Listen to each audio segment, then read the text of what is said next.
Hi, I'd like to label this talk, Please Don't Melt My Mom's Silver. Okay, so we buy a lot of silver at Antique Cupboard, about 3,000 pieces every week. And people will call us up and they'll say, my mom left me her silver, and it doesn't fit in with our lifestyle. Would you buy it? And we are happy to buy their silver. But quite often they'll say, I really don't want to see my mom's silver melted. And if you take your silver to a coin shop or one of those silver stores, the odds are very good that the next day they will take it to a smelter and they will melt the silver. At Antique Cupboard and other matching services, that's not the business we want to be in. We want to recondition the silver and sell it to someone else. On every conversation we have with people, on our little form where we give the offers, we say, your silver must be in good condition. Some people are confused by that. They say, is it like coins where there's extra fine, fine? No, it's not like that. Most silver was used for special occasions. It was gently and lovingly cared for, and it's in nice shape. So last week, someone sent in this modern Victorian set. And anyway, I looked at these soup spoons, and they've been in the garbage disposal. So there's big gouges out of the back. Same with the salad forks. The knives have great big dents in the sides. And here's like a serving spoon. It's been used so much that it's no longer rounded, and it's all pitted, and it's got dents on the side. That is not good condition. And that silver has been used to death, and it should be melted. Okay. Then yesterday, I got this group in. There was knives, forks, salad forks, teaspoons in this old Durgan pattern. Anyway, I got these knives in, and I think these might set the record for the worst condition knives I've ever received. I mean, how anyone in their right mind could say these are good condition? They must have been blind, because they are not good. Okay, so if it comes in this kind of condition, then I take it and I throw it in this bin here, and then about once every 2 months, we'll send it to the smelter. Hollowware is another item. So here is like a candelabra that came in. I hate to buy candelabras because it always seems like they're dented. So here's a great big dent.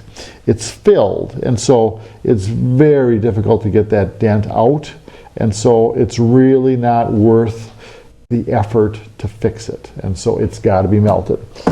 Here's a raised compote that came in, humongous dent in it, and so unfortunately there's no hope of reconditioning that either.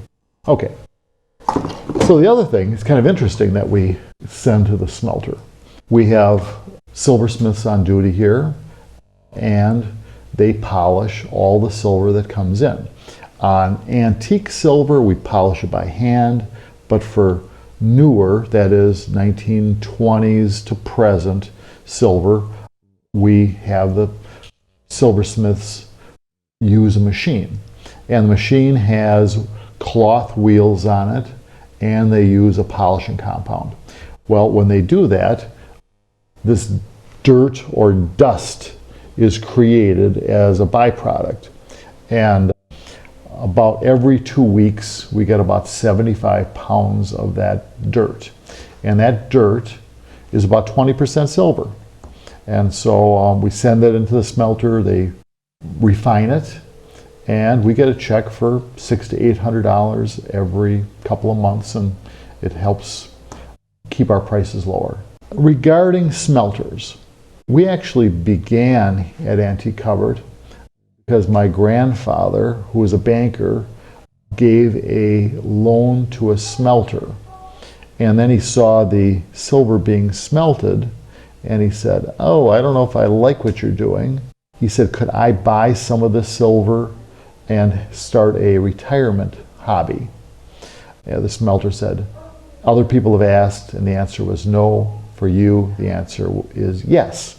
By the way, this is my grandfather's name plaque. He was Phil J. Dreis, Assistant Vice President at the First Wisconsin National Bank when he actually began the silver business. My parents then went into it.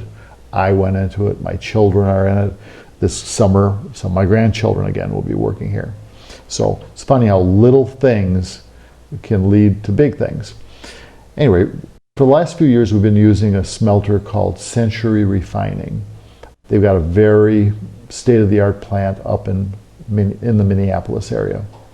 And we sent them this stuff, and I got a note from them 2 weeks ago saying that the amount of silver that they're getting is down 80%.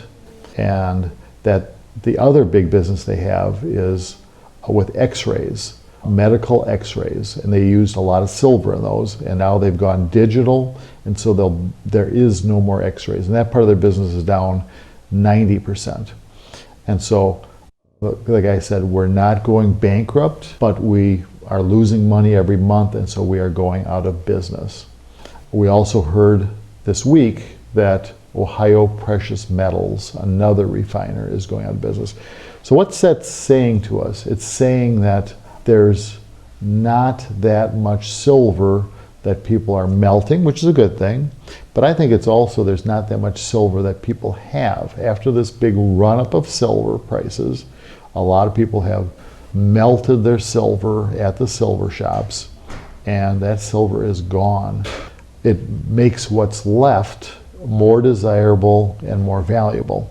So every week we get in lots of silver like this. It's been used. Sometimes it's got a monogram on it.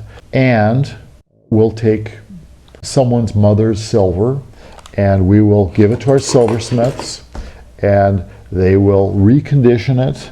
And when they're done, it'll be a wonderful set that someone else can enjoy. Thank you.